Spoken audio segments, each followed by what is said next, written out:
On October 3, 2025, the U.S. Supreme Court issued an emergency order in a lawsuit brought by Venezuelan TPS holders, challenging the Department of Homeland Security's decision to shorten their temporary protected status protection period. In that case, NOM v. National TPS Alliance. A federal district court had ruled that DHS could not lawfully cut short an already announced 18-month TPS extension for Venezuelans. DHS appealed and asked the Supreme Court to stay the district court's judgment while the appeal proceeded. The Supreme Court granted that request, allowing DHS to implement its revised earlier termination date for Venezuela during the pendency of the litigation. That was the full scope of the court's action. The case concerned Venezuela alone. No other country's TPS designation was before the court, no other portion of DHS's conduct was under review, and the stay granted applied only to the Venezuelan record and the Venezuelan plaintiffs. Yet, DHS has publicly described this narrow order in sweeping terms as applying to other attempted TPS terminations, such as that for Haitians. In the case of Haitians, DHS attempted to change the end date for TPS from February 3, 2026 to September 2, 2025.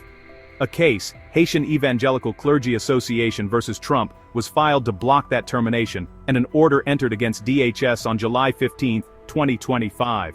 However, on its official TPS page for Haiti, DHS frames the case very differently.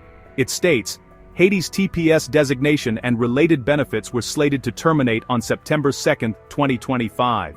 However, on July 15, 2025, a single judge in the U.S. District Court for the Eastern District of New York issued a final judgment that makes the effective date of any termination no earlier than February 3, 2026. The judge did so even though the Department of Homeland Security recently prevailed in the U.S. Supreme Court 8-1 in a similar case. The Department of Homeland Security vehemently disagrees with this ruling and is working to determine next steps.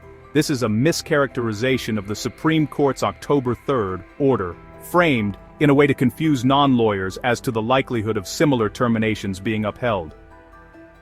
The Supreme Court's intervention arrived dressed in the clothing of urgency but carried far less doctrinal weight than its political aftershocks suggest. It was a procedural act executed by shadow docket and speaking to none of the issues in the Haiti termination, yet DHS has invoked it as though it were an authoritative pronouncement on the TPS statute writ large. Today, we will examine why that leap from case-specific interim relief to generalized legal license is neither supported by the court's text nor warranted by the structure of emergency stays. At its core, the order concerns only one case, NOM versus National TPS Alliance, a challenge to DHS's decision to cut short an 18-month Venezuela TPS extension and implement an earlier termination date. The court had been asked only one thing, whether the district court's judgment protecting Venezuelan TPS should be frozen while appeals proceed. The stay granted was narrow, explicit, and tethered tightly to the Venezuelan record. By design, it addressed no broader questions about the TPS statute and no other countries. In fact, the order highlights its own confinement. The government had not sought a stay of the district court's Haiti-related holdings, and the court declined to reach them. The boundaries were drawn on the page.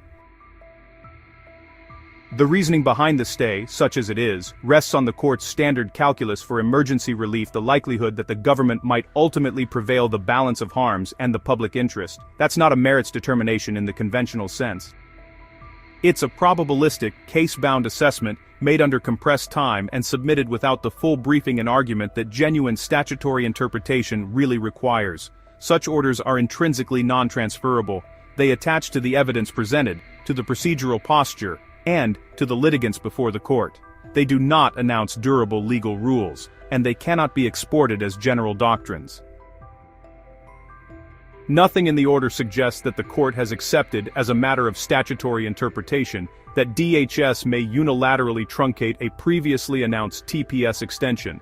The majority wrote not a word about the meaning of 8 U.S.C. Section 1254, AB3B, the provision that says, a designation remains effective through the period of its most recent extension. The only justice who engaged the text, Justice Jackson in dissent, read the statute as foreclosing midstream shortening altogether. The majority did not contradict her, it simply declined to engage with the statute at all. The silence is telling. This is not what courts do when they intend to clarify the law. What the stay does reflect, however, is a signal, a willingness by the court's majority to allow DHS's decisions to operate during litigation rather than be frozen by preliminary protection. That is a significant practical development, but it is not a legal rule. It means that in cases where DHS and TPS holders fight over an impending cutoff, the court may be inclined to keep DHS's action in force while the merits are sorted out. But again, that inclination has meaning only in the case in which it is expressed. It does not bind others. It does not settle the underlying statutory dispute, and it cannot be invoked to override separate judgments, such as the district court order requiring DHS to maintain Haitian TPS through its original end date.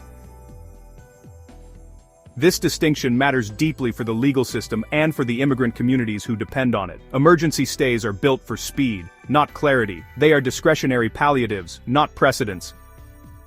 Treating them otherwise risks turning the shadow docket into a substitute for reasoned legal development, a trend that has already drawn substantial concern from scholars and practitioners alike. Conflating these stays with merits rulings reduces predictability for the public and encourages executive agencies to cite insinuation as if it were law. The central problem revealed by the Venezuela stay is not doctrinal ambiguity, it is the way DHS has chosen to weaponize that ambiguity. The agency's public messaging since the court's order has not been the product of misunderstanding or haste. DHS's lawyers know precisely what the Supreme Court said, and more importantly, what it did not say. The decision was narrow, country-specific, and explicitly limited to the record presented in the Venezuela litigation. Yet DHS has taken that thin, provisional procedural order and broadcast it to immigrant communities as if it were a binding nationwide ruling that authorizes the early termination of any TPS designation it wishes. This is not sloppy analysis, it is deliberate misrepresentation. When DHS posts on the official Haiti TPS page that it recently prevailed 8-1 in a similar case, without disclosing that the Supreme Court did not stay the Haiti judgment, did not reach the Haiti claims, and did not endorse DHS's authority in any general sense, it is not informing the public. It is manipulating it. It is presenting immigrants, many of whom do not speak English, cannot parse judicial procedure, and rely on DHS for honest updates, with a false account of what the courts have actually held. This is not a legal deficiency. It is a moral one. If we are going to be honest about this moment, we must say plainly what is happening. DHS is using the veneer of Supreme Court authority to pressure vulnerable communities into believing their status is less secure than it really is, and to normalize a version of TPS policymaking that courts have not approved. For immigrants, you are being told something that is not true. The Supreme Court's order about Venezuela does not change the legal protections that apply to Haiti. Your TPS status remains in force through the date ordered by the federal court that heard your case. DHS cannot terminate your status earlier than that date unless another court changes the ruling. DHS's website is not giving you the whole picture. Your rights are not determined by what an agency posts online. They are determined by the law and by the courts that enforce it. The courts controlling your case have not authorized an early cutoff. Do not let fear based on misleading government statements push you into unsafe decisions. Consult counsel, verify legal information. Know that the law is on firmer ground than the agency implies. The public needs to know that a federal agency is misrepresenting court rulings to the very people most dependent on accurate information. This is not a partisan statement, it is an institutional one. Whatever one thinks of immigration policy, the government's obligation to tell the truth does not disappear when the audience is immigrants. The rule of law requires not only that agencies follow court orders, but that they accurately describe what those orders say. Here, DHS is invoking the Supreme Court's shadow docket stay in one case to imply authority in another that the court has not addressed. That corrodes public trust and distorts how our institutions are understood.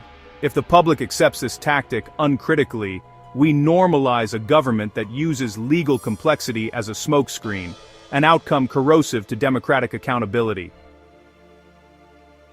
Congress, as the branch charged with overseeing federal agencies and ensuring the integrity of their public communications, must confront what DHS is doing here. This is squarely within Congress's existing oversight responsibility to ensure that executive agencies provide accurate, non-misleading information to the public, especially when that information affects legal rights, personal safety, and immigration status. What DHS has done in the wake of the Venezuela stay is not a policy error and not an honest interpretive mistake. It is a misuse of the agency's public platform.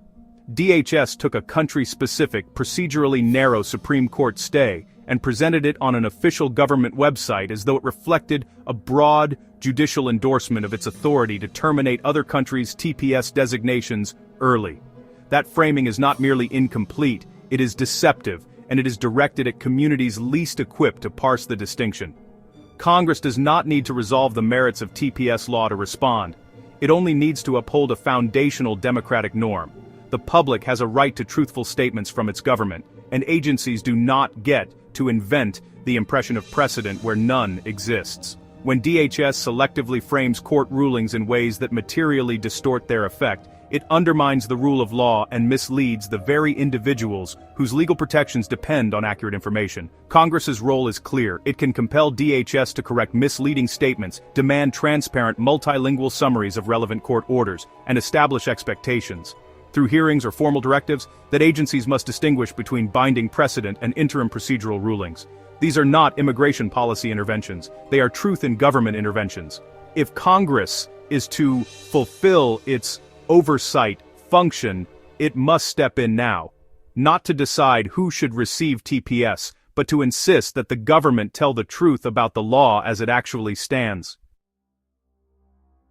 What this episode ultimately exposes is not merely a dispute over TPS or an obscure procedural order. It is a test of whether our government can be trusted to speak honestly to the people who depend on it most. The Supreme Court issued a narrow stay in a single-country case.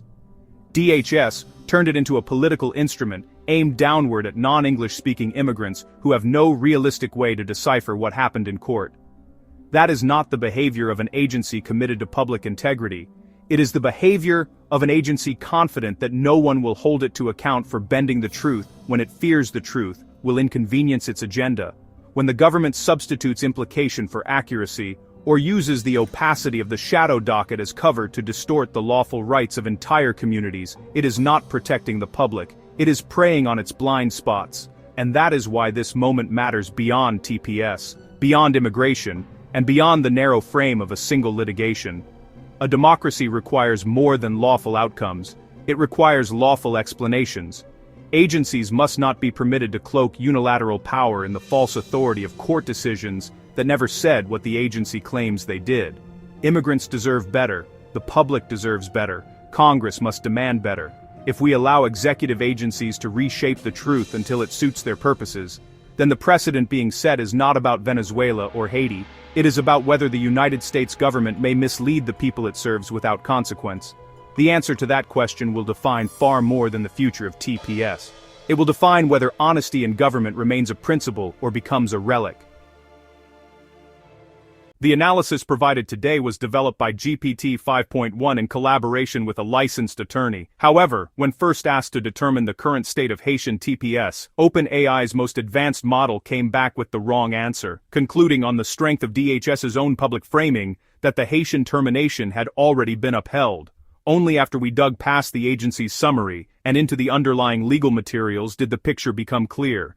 If that is how easily a machine built to process legal text can be steered into error by selective description, imagine what this does to a family trying to understand their fate on a phone screen in a second language.